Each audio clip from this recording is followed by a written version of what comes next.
On a cold morning in January 2022, the Fletcher couple returned after a weekend getaway. The door opened, and flickering lights illuminated the living room. In front of them, their daughter Lacey lay motionless on the sofa, her eyes wide open, her body emitting a foul stench, looking as if she were dead. The quiet moments were suddenly shattered by the mother's panicked scream. Mrs. Fletcher knelt beside her daughter, tears streaming down her face. She cried out, calling her daughter's name in despair, gently trying to shake her body, but there was no response. Holding back their pain, the couple quickly dialed 911 for emergency services. The rescue team arrived quickly, and a heavy atmosphere filled the house. There were no signs of an attack or break-in.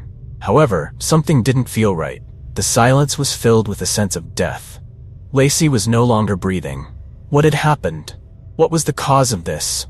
This story still holds many mysteries.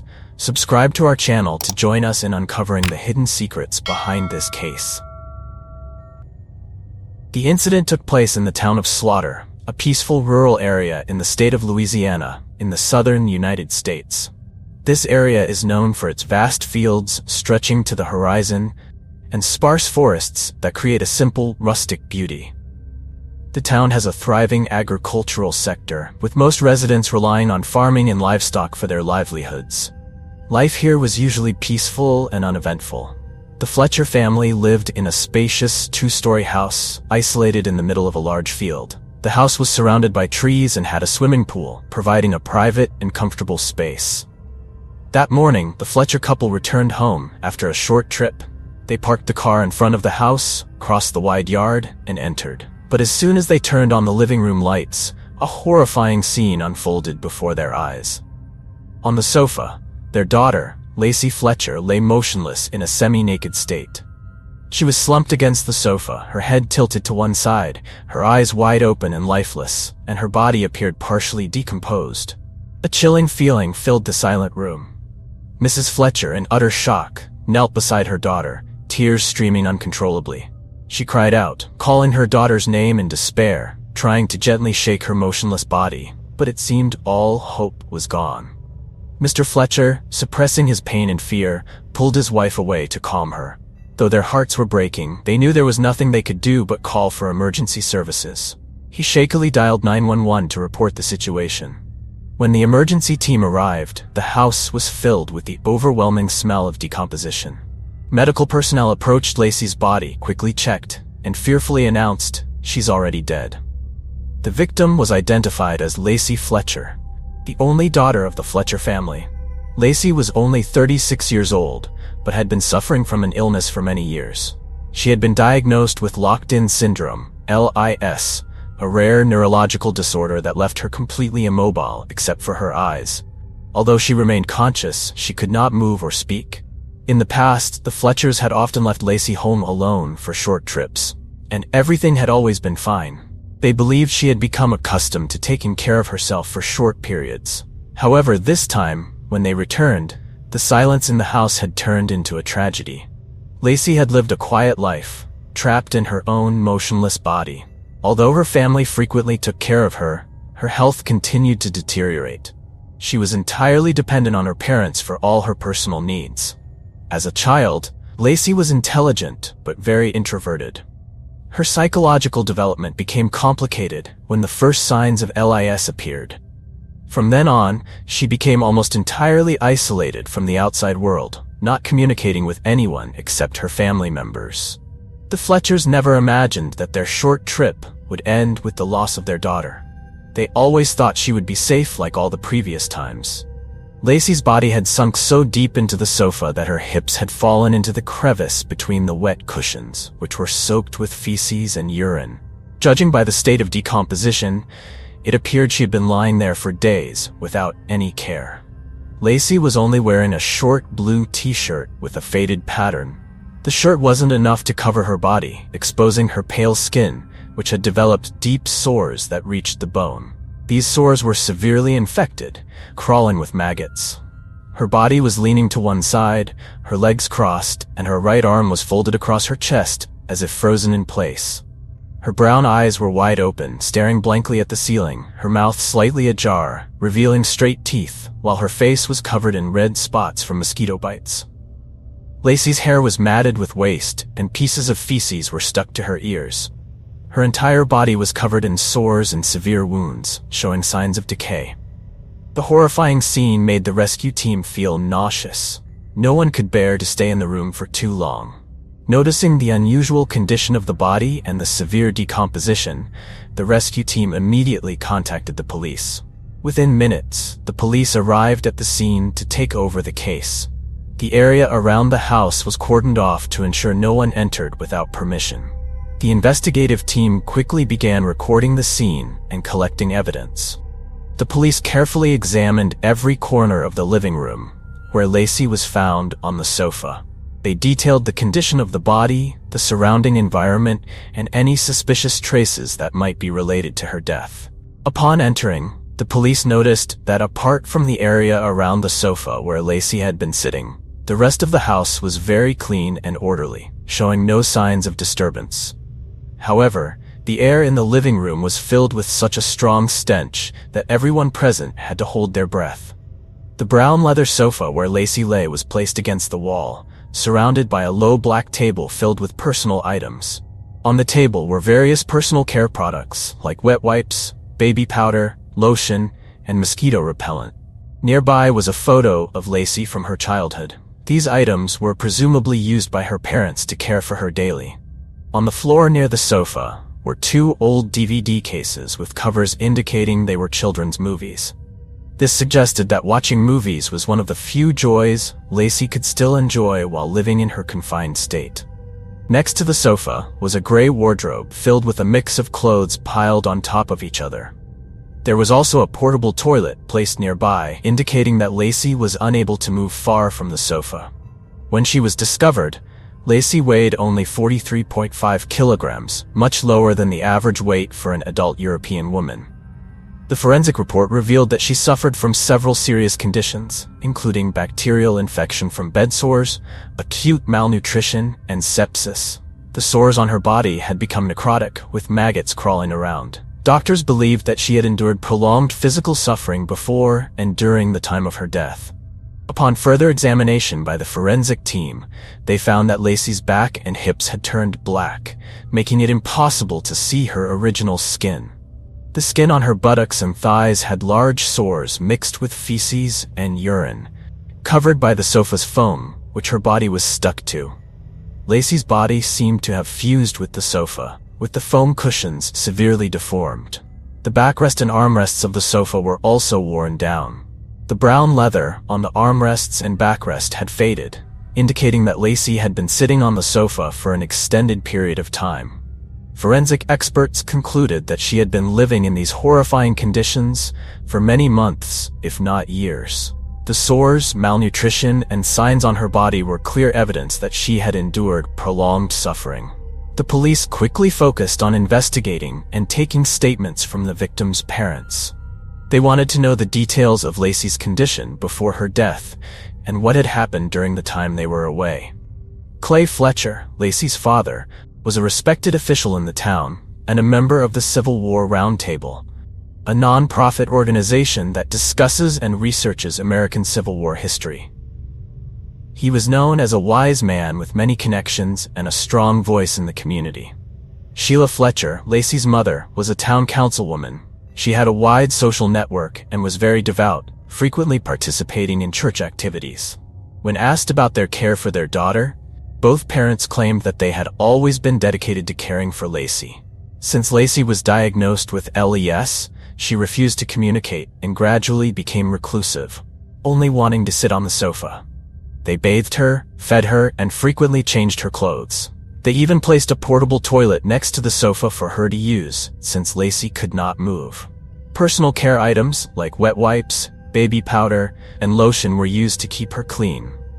They insisted that although their daughter was ill, she was always well cared for, and this was the best way to make her feel as comfortable as possible in her difficult condition. However, the police began to doubt these claims when they compared them to the forensic report and the state of the scene. Experts confirmed that, based on the condition of the body, Lacey had not received any medical care or personal hygiene for at least 10 years. This raised serious questions about the parents' responsibility. The police decided to expand the investigation to determine whether the couple had truly cared for their daughter, or if their statements were simply excuses to cover up the cruel neglect of their child. When the police asked why the couple had not taken Lacey to a hospital for treatment, they continued to insist that they had regularly taken her for checkups. They emphasized that, in addition to LIS, Lacey also had autism and had been well cared for. However, a review of Lacey's medical records at local hospitals revealed the opposite. They found that the last time Lacey had visited a doctor was in 2001, 16 years before her death. Additionally, there were no records of any checkups after that, proving that Lacey had been neglected for a long time without receiving necessary medical care for over a decade. The police continued their investigation through the couple's colleagues. The results shocked everyone further, as most of the couple's colleagues didn't even know they had a daughter. Some people vaguely recalled that many years ago, when passing by the Fletcher house, they saw a little girl playing in the yard. Based on the information gathered, the police focused on determining whether Lacey's death was a direct result of prolonged neglect and the lack of responsibility from her parents.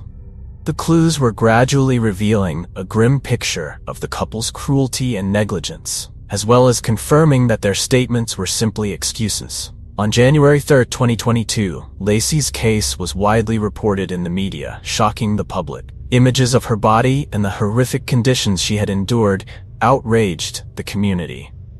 Many people could not comprehend how Lacey's parents could let their daughter fall into such a tragic situation without intervening. After the case information spread, many residents of the town and those following the story from outside expressed their anger and questioned the irresponsibility of these parents. Faced with the strong wave of public criticism, the case quickly came under the scrutiny of the legal authorities. District Attorney Sam D'Aquila immediately prepared to charge the couple with second-degree murder. Second-degree murder involves causing the death of another person without premeditation, but is still considered an intentional act causing serious harm. With the evidence provided by the investigation, D'Aquila affirmed that the couple had neglected Lacey, leaving her in a state of severe malnutrition and illness, leading to her painful death. Lacey's case became one of the most serious and unbelievable cases in the town. As the prosecutor gathered sufficient convincing evidence, Lacey's case file was sent to the grand jury for review. They would decide whether to formally prosecute the case. The horrific details of the case attracted the attention not only of the public, but also of legal authorities. At the hearing, the grand jury was presented with evidence, including images of Lacey lying on the sofa. Her body had severely decomposed and was covered in sores due to the prolonged lack of care. The sight of the young woman in a state of decay on the sofa, with rotting flesh and exposed bones, left many members of the jury feeling overwhelmed and uncomfortable. The images, along with the forensic report, left the jury with no doubts about the irresponsibility of the couple. Finally, after reviewing all the evidence, the grand jury agreed to indict the couple on second-degree murder charges. The case was considered highly serious, involving the intentional act of causing death without premeditation. After many court sessions and tense hearings, the Fletcher couple's case reached its final stage. The couple faced the prospect of a life sentence without parole for second-degree murder. Both had to listen to the prosecutor's accusations and witness the undeniable evidence of their cruel neglect of their daughter, Lacey. They were confronted with haunting questions about their parental responsibility and how they could allow their daughter to die in such a horrific condition. On February 6, 2024, under the pressure of the case and the clear evidence, Lacey's parents decided to accept a plea deal from the prosecutor. Instead of facing life imprisonment for second-degree murder, they accepted a charge of manslaughter and a prison sentence of up to 40 years. The couple agreed to the plea deal. Accepting the guilty plea also acknowledged that they had failed to fulfill their responsibilities in caring for and protecting their daughter, Lacey. The final sentencing was set for March 20th, 2024. The couple now had to face the heavy consequences of their actions, as they could no longer escape responsibility for their daughter's painful death. This will mark the conclusion of this heartbreaking case, but it will also leave a deep scar in the public's conscience. Lacey may now find some solace and truly rest in peace in the new world. Thank you for following this gripping story. If you found this video captivating, don't forget to like, subscribe, and hit the notification bell so you won't miss more thrilling crime stories. See you in the next videos. Early morning in Shinagawa City. The streets are quiet, the air is fresh, and hydrangea flowers bloom vibrantly. The mansion of billionaire Kosuke Nozaki is located in the heart of this area. It becomes a hot topic whenever the Japanese elite are discussed. From nothing, Kosuke Nozaki used his sharp business acumen to amass a fortune through finance and real estate. He was also known for his relationships with many young and beautiful women. The billionaire openly claimed to have spent over 3 billion yen on relationships with around 4,000 women in his lifetime. What surprised many was that Kosuke Nozaki decided to leave behind his womanizing past and settle down with Saki Sudo, a young woman 55 years his junior. When he seemed to have everything, Kosuke Nozaki was found dead at his private residence. Naked. No suspicious signs were found at the scene. Police discovered several anomalies while investigating Kosuke Nozaki's death. So who did it, and how? Follow the channel to uncover the mysteries behind this terrifying story. Shinagawa, a modern, bustling, and developed urban area within Tokyo. It is a preferred location for many of the super-rich due to its geographic advantages and amenities. Here stands Kosuke Nozaki's villa, a symbol of wealth and power, with grand gates and a sprawling garden surrounding it. Inside the villa, everything is luxuriously decorated with marble floors and priceless artworks. The grand living room features a high ceiling, crystal chandeliers, and classic furniture, exuding majesty. Despite the villa's magnificence, the atmosphere inside is cold and silent. Only Kosuke Nozaki, his young wife Saki Sudo, and the butler Takira live in this vast space. The stillness and gloom intensified when a sudden tragedy befell the homeowner, the elderly tycoon with a life many envied. Around 10 p.m. on May 24, 2018, Saki Sudo called emergency services and the police, worried about her husband's unusual condition. Kosuke Nozaki was naked and motionless on a chair. Police confirmed that Kosuke Nozaki had died before paramedics arrived. The estimated time of death was 2 to 3 hours before he was found. The cause of death was identified as acute circulatory failure. Initial findings showed no signs of disturbance in the room where Kosuke Nozaki died. The police initially theorized that health issues might have caused his death, but no medications were found at the scene. However, this theory raised doubts. Kosuke Nozaki was wealthy and health-conscious. With everything he had, it made no sense for him to choose to end his life so easily. 2 days after the incident, autopsy results revealed traces of a deadly stimulant in Kosuke Nozaki's body. Although no trace of such a substance had been found around the tycoon's residence before. Analysis also showed that the victim may have ingested it orally, as no injection marks or other forms were found on Kosuke Nozaki's body. The investigation team began to suspect that this might have been a setup for a planned murder. Police began interrogating those close to the victim. Through verification, investigators found that on the day of the incident, his wife and the butler were the closest contacts. Saki Sudo was a young woman in her early 20s. Little information about her was available. She only became known after officially marrying Kosuke Nozaki in March. The age gap led to Saki Sudo often being the subject of gossip. Some said she was after Kosuke Nozaki's fortune. Others claimed it was absurd and unnatural for her to marry someone old enough to be her father. But Saki Sudo seemed unfazed by such talk. Saki Sudo was still in shock after the tragedy. She kept fainting in tears and couldn't stay calm when speaking about her late husband. Saki Sudo stated that on that night, Kosuke Nozaki told her to go have dinner first. She dined alone downstairs while Nozaki remained on the second floor of the villa. She then watched a live stream show. Around 10 p.m., when she returned to the room, a horrifying scene awaited. Kosuke Nozaki was sitting naked on the sofa with his head tilted back. "I ran over, but he was already unconscious," Saki Sudo said. Another person called in for questioning was Takira, the house butler who had served Nozaki for over 30 years. He was known for his discipline and adherence to etiquette, which made the billionaire trust him deeply. Facing police questioning, Takira appeared worried, but remained composed.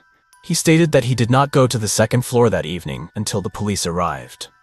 After preparing dinner, I saw Madame Saki downstairs. It was around 9 p.m. I thought everything was normal, Takira said. When asked if he noticed anything unusual about Kosuke Nozaki, the butler said that during the 3 months since the marriage, Nozaki had shown no significant changes. Takira said the couple was always affectionate. Nozaki showed no signs of deteriorating health. Nothing seemed conclusive. Testimonies from the closest contacts revealed no helpful leads.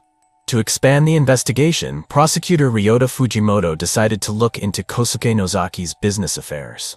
Nozaki's employees and business partners were urged to provide useful information for the investigation. Being a businessman, Nozaki had his share of rivalries and competition.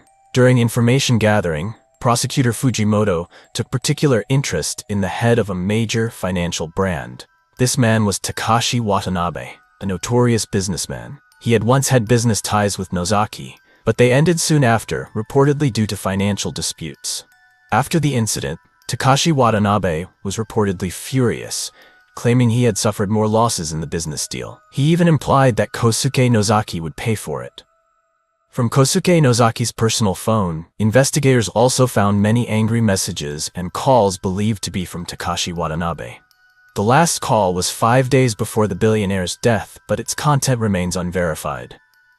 Prosecutor Ryota Fujimoto and his team believed Takashi Watanabe might have ordered someone to kill Nozaki for personal motives. With Nozaki gone, Takashi Watanabe would naturally lose a business rival. Takashi Watanabe was summoned for questioning. In the interrogation room, he maintained a calm and sharp demeanor, typical of a businessman. He denied any involvement in Nozaki's death, stating that frequent contact was merely for business matters. He even presented recordings to support his claims. "I always prepare for every situation," emphasized Takashi Watanabe. He said that in business, precaution is his top priority. The investigation seemed to reach a dead end. The suspicions were too few and didn't lead to any concrete conclusions. The evidence at the scene was not strong enough to suggest external foul play. Conflicts alone couldn't confirm a motive for murder. Kosuke Nozaki's death became a hot topic among the super-rich in Shinagawa. They awaited a satisfying answer to this tragic incident. Under growing pressure, investigators decided to bring in Detective Shinji Kuroda. He was a famous private detective known for solving the toughest cases. Shinji Kuroda returned to the crime scene, suspecting that the original team might have overlooked something important. The detective focused on Kosuke Nozaki's wine cabinet. It seemed Nozaki not only collected wine, but drank it regularly, as many bottles had been opened and partially consumed. Moreover, as a businessman, it was understandable that drinking had become a routine for Kosuke Nozaki. Shinji Kuroda noticed white powder on an expensive bottle placed on the top shelf. Strangely, this was the only bottle with such residue. To identify the white substance, Kuroda sent a sample from the wine bottle to the lab for analysis.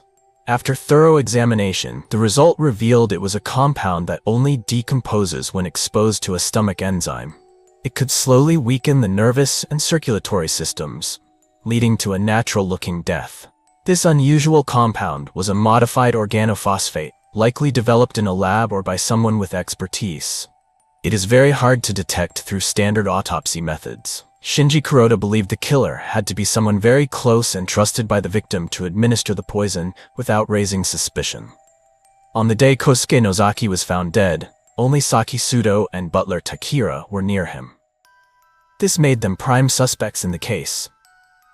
When further questioned about what Kosuke Nozaki drank that evening, Saki Sudo appeared confused and couldn't recall clearly. "I think he had some wine outside, so he felt tired when he got home. He needed to rest and didn't ask me to prepare anything." Shinji Kuroda began to grow suspicious. The incident had just occurred, and not remembering seemed unreasonable. Moreover, the traces found on the wine shelf couldn't have been old, as the villa was always meticulously cleaned. Saki Sudo's vague testimony made the detective even more suspicious that she was hiding something. However, there was still not enough strong evidence to conclude whether or not Saki Sudo was involved in her husband's death. Additional statements from the butler, Takira, didn't provide any new information. While the case remained full of questions, people noticed that Saki Sudo had almost become a different person. She no longer talked about grief or loss over her husband. Instead, she focused her attention on business and her late husband's vast fortune. With Kosuke Nozaki's sudden death, by law, his young wife gained full control over everything. Saki Sudo unilaterally appointed herself company president. Rumors spread that after Nozaki's death, she had transferred large sums of money abroad through investments and asset accumulation. However, the true purpose behind these actions remains a big unanswered question. During the investigation, a woman named Mika Tanaka unexpectedly came forward, claiming she had known Saki Sudo in the past. Mika requested a private meeting with Detective Shinji Kuroda. She claimed to have information about Saki Sudo's mysterious past, that police needed to understand her motive in Nozaki's death. She stated that she once worked with Saki Sudo. Mika said that before marrying Kosuke Nozaki, Saki Sudo had a dark past full of secrets. Saki had once been an adult film actress. Though her career was not successful, she later spent a large sum on plastic surgery to change her life. Mika said Saki once told her friends she would use her beauty to enter high society. According to Mika, Saki had carefully planned to approach Kosuke Nozaki. She orchestrated a chance encounter at the airport and used her innocent looks to draw his attention. The two began seeing each other and quickly grew close, but when Saki announced their upcoming marriage, many were shocked. No one expected things to escalate so fast. More notably, Mika repeatedly claimed that Saki Sudo only cared about the wealth. She once hinted this act would end soon, and everything of Nozaki's would become hers, Mika said. However, when asked why she was exposing her friend, Mika became mysterious. "That doesn't matter. I just want the truth to come out." To verify the claims, prosecutors ordered a check of the cosmetic hospital where Saki was said to have had surgery. Records confirmed that Saki Sudo had undergone several major surgeries to achieve her current appearance. In response to her friend's accusations, Saki Sudo admitted to having undergone plastic surgery, saying it was only to feel more confident about her appearance.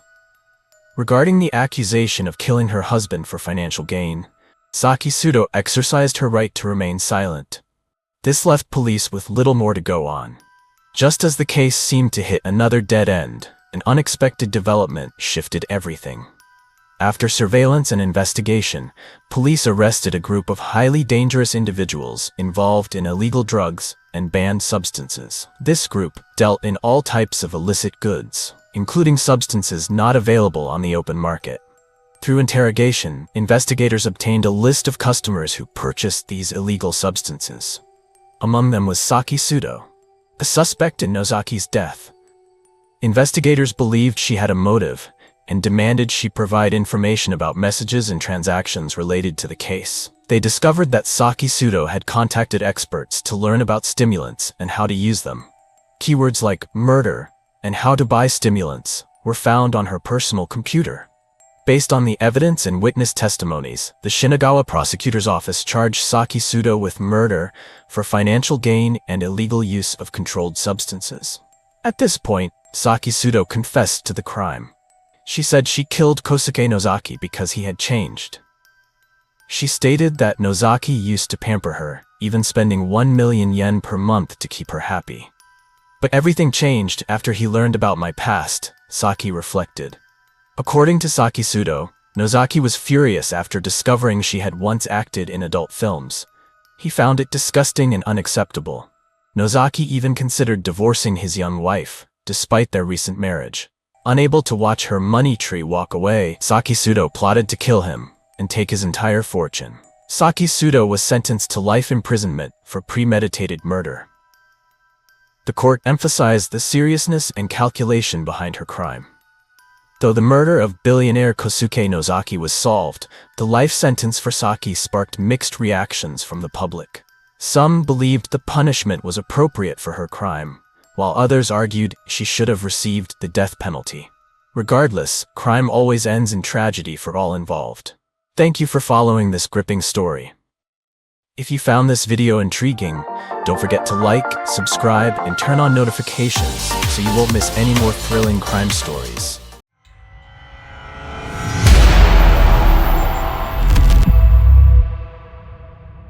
On December 31st, 1999, in Texas, while the joyous atmosphere of New Year's celebrations was in full swing, the Harris family faced an unexpected tragedy. The cheerful scene outside was in stark contrast to the painful reality awaiting them inside. The 911 dispatch suddenly received a call that night. "There's a girl here. She's covered in blood. I don't know what's happening, but please come quickly." The girl's name was Crystal, only 10 years old, and she had become the sole living witness to a brutal attack. When investigators arrived at the scene, they tried to piece together clues amid the chaos, but everything seemed to lead to a dead end. Who was the perpetrator? What was their motive? Could it be that the criminal had devised a sophisticated plan to conceal their actions? The unclear theories left everyone feeling unsettled, and fear began to grow about what might happen next. Subscribe to our channel and follow us as we uncover the secrets hidden behind this case. The investigation will reveal unexpected, intense twists that you won't want to miss. The small town of Del Rio, Texas, is known for its vast green fields stretching to the horizon and distant hills. The landscape here blends natural beauty with the simple development of rural life. The tidy houses and rows of trees providing cool shade create a relaxing environment for the residents. Although life in Del Rio seemed peaceful, no one could have predicted that, just hours before the new year, a brutal crime would occur, disrupting the tranquility of the entire community. Upon receiving the call from the dispatcher, the police and medical team immediately set out. The person who made the report was Johnson, a retired man living alone who was trying to stop the bleeding of a little girl covered in wounds. Before receiving medical attention and passing out, the girl managed to leave a note on paper. "I am Crystal. The Harris family is hurt. Please help them. Will I survive?" Recognizing the imminent danger, the police quickly administered first aid and rushed Crystal to the hospital, while an investigative team immediately headed to the Harris residence. Upon arrival, the front door of the house was wide open. The police cautiously approached, unsure if the perpetrator had left the scene. Mrs. Harris, who had been asleep, was awakened by strange sounds. As she stepped out of her room, she saw the figures of strangers in uniform entering her home. "What's going on?" Mrs. Harris asked in panic, her face showing clear worry. The police approached her and quickly said, "We are the police. A young girl has reported that your family is in danger. We need to check immediately." With her permission, the police proceeded further into the house. They followed the blood trail from the living room to her daughter Kayleen's bedroom door. A bad feeling overwhelmed Mrs. Harris. She stepped back, her heart pounding, sensing that something terrible had happened.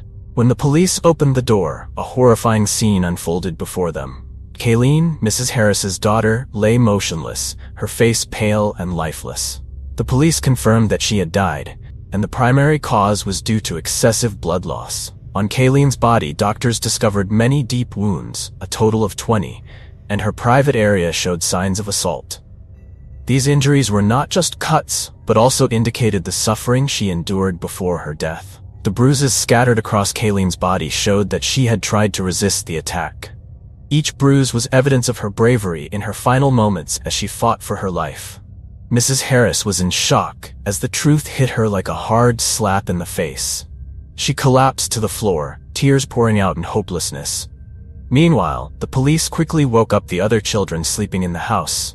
Lori, 12 years old, Justin, 14 years old, and Mark, 7 years old, and took them to safety.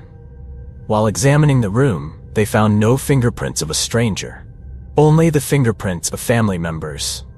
Crystal's blood trails stretched from the bedroom to the front door, leading to the neighbor's house. The window was slightly open, and there were dirt marks on the ledge. This might have been the entry point where the perpetrator sneaked into the house. The police searched every corner of the house looking for any clues that might lead to the perpetrator. But for now, no further clues had been found. There were no signs of looting, and valuable items in the house hadn't been stolen. The police speculated that the main motive behind the crime might be related to sexual assault. Expanding the search area, about 200 meters from the house, they found a sharp knife about 30 centimeters long, with a thin, sharp blade stained with blood, which was likely the murder weapon. Meanwhile, at the hospital, the atmosphere was tense. Doctors and medical staff were working non-stop. Crystal lay on the operating table, covered by a cold blanket, her small body gravely injured. They found a total of 16 wounds caused by a sharp object, 3 of which penetrated through her body. Some of the wounds were so deep that her internal tissues were visible. The wounds on her chest, shoulders, and hips showed signs of severe bleeding.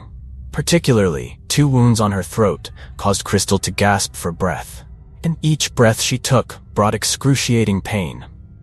Despite receiving emergency treatment, her eyes still reflected the panic and fear of the terrifying ordeal she had just experienced. She was the sole witness to the crime, and everyone in the room understood that her survival was not only crucial for herself, but also for the investigation. The police quickly gathered information from the Harris family, trying to explore relationships that might be connected to the crime, but all they encountered was helplessness and confusion, as the results provided little value. Kayleen Harris, a 12-year-old girl with long brown hair and bright eyes, was known for her cheerful and sociable personality. She loved drawing and often spent her free time participating in art activities at school. In the eyes of those around her, Kayleen was not only an energetic girl, but also a responsible big sister, always ready to help her younger siblings. On the day of the crime, she was eagerly preparing for the upcoming New Year's activities, dreaming of a year filled with joy. Everything seemed fine, but fate suddenly intervened, turning her simple dreams into an unimaginable nightmare. More fortunate than Kayleen, Crystal survived, but she was still fighting for her life. The full picture of the crime still had many hidden angles, and only Crystal could shed light on them. After 2 days of medical care, Crystal finally regained consciousness. Although her body was still weak and in great pain, her spirit had miraculously recovered. Since she couldn't speak yet, she tried to use a pen to describe the appearance of the murderer. He had a round face, dark, cold, and frightening eyes. His nose was large and straight, with a thick and scruffy beard around his face. He was tall and muscular, with broad shoulders. With this description, the investigators immediately created a sketch of the suspect. The drawing was first shown to Kayleen's family for identification. Kayleen's father had come home immediately upon hearing the news about his daughter. His eyes were filled with exhaustion and sorrow. When he looked at the sketch, he had a vague sense of recognition about the man depicted. He had seen him many times at church, Tommy Lynn Sells. In fact, Tommy had visited their house quite often before. He was currently working at Amigo Auto Shop, just 2 kilometers from the crime scene. The police immediately went to Amigo Auto Shop, where Tommy worked, to gather more information and images of the suspect. Once they had collected the data, the police quickly brought it to the hospital where Crystal was being treated. They knew that she was the only surviving witness and could be the key to solving the case. They showed her pictures of suspects living around the victim's home, including a photo of Tommy. She carefully examined each face, her heart racing. When she stopped at Tommy's photo, Crystal's eyes lit up. She was certain that the man who committed the crime that night was Tommy. On January 2nd, 2000, the police decided to act. They had gathered enough evidence and information from Kayleen's family and Crystal. Based on Crystal's description, they had a valid reason to arrest Tommy Lynn Sells. When they arrived, the police quickly surrounded the house, ensuring there was no escape route for Tommy. The police stormed into the house, where Tommy was sitting on the sofa, calm and showing no surprise when he saw the police enter. He realized what was happening, but had no intention of resisting. Tommy was taken into custody immediately. In fact, when he was arrested, Tommy was preparing to flee, but he hadn't anticipated that a victim he thought he had killed had survived and identified him just 2 days after the crime. Tommy Lynn Sells was born on June 11, 1964, in Orlando, Florida. As an unfortunate child, Tommy endured a difficult early life. His parents divorced when he was very young, and he was sent to live with his grandmother. From a young age, Tommy showed signs of psychological instability. He contracted meningitis at just 18 months old, which caused developmental issues. Although he survived, the illness left mental scars that he could never erase. By the age of 5, Tommy was already showing abnormal behavior, including stealing alcohol from his grandfather. He gradually became a withdrawn and difficult-to-approach boy, creating distance between himself and those around him. At the age of 10, Tommy began using drugs. The influence of these substances led him further down a path of delinquency. He had been abused for many years, and from there, distorted thoughts began to form in his mind. Tommy led a mysterious and frightening life. He frequently attended church, where he met families like the Harris family. He made a good impression, leading people to believe he was trustworthy, and no one suspected he was a murderer. After visiting the Harris home several times, Tommy began to notice Kayleen, and he devised a plan to get closer to her. During interrogation, he did not deny his crime. Instead, he calmly recounted the details of how he committed the murder, starting with how he had come to know the Harris family through his visits to the church. Tommy admitted that he had planned his actions in advance. Knowing that Mr. Terry would be away on New Year's Eve, he decided this was the perfect time to strike. At night, Tommy walked around the house and found that the back window was unlocked. He quietly opened it and stepped inside. Upon reaching the main bedroom, he found Kayleen sleeping on the bunk bed. But he didn't notice Crystal sleeping under a blanket on the top bunk. He began touching Kayleen's body, but she suddenly woke up and fought back fiercely. Angered by the resistance, he used a knife to stab her multiple times, leading to her death. After committing the crime, Tommy immediately left the scene. However, fearing that Kayleen might still be alive, he returned to confirm and, by chance, discovered Crystal lying on the top bunk. Without hesitation, he repeated the same actions as he had done with Kayleen. However, this time he was wrong in assuming Crystal had died. What was even more shocking was that after finishing his story, Tommy asked the police to take him back to the crime scene. He wanted to recount everything in detail, displaying the arrogance and self-satisfaction of a killer. In reality, Crystal had only pretended to close her eyes. After Tommy left the room, fearing he was still in the house, she summoned all her strength to crawl to the neighbor's house for help. This explained the blood trail stretching from the bedroom to the door and finally to Johnson's house. Tommy Lynn Sells' case quickly attracted public attention. When the horrifying details of the attack were revealed, there was a strong reaction from the public. No one could imagine how he could so coldly attack such innocent girls. On January 15, 2000, the first trial was held at the district court. Hundreds of reporters, citizens, and onlookers gathered outside the courthouse, eagerly awaiting each development in the case. The police and witnesses, including Crystal, were all present to testify in court. The trial took place in a tense atmosphere, with everyone awaiting the critical testimonies that would shed light on the case. The prosecutors presented evidence of Tommy's crime, including the wounds on the victims' bodies and Crystal's testimony. They also emphasized that Tommy had a long criminal history and showed no signs of remorse. Tommy calmly listened, only offering a cold smile, saying nothing, while a hint of excitement could be seen behind his murderous eyes. Finally, after many days of trial on February 20, 2000, the jury reached a decision. They found Tommy Lynn Sells guilty of first-degree murder and sexual assault, which meant he would face the death penalty. The story of Tommy Lynn Sells' case became a lesson for many parents about child safety and the importance of protecting children from potential dangers. The case concluded with a severe sentence for Tommy, but the painful memories remained vivid in the minds of Crystal and the victims' families. They had lost loved ones, but would never forget the power of love and resilience.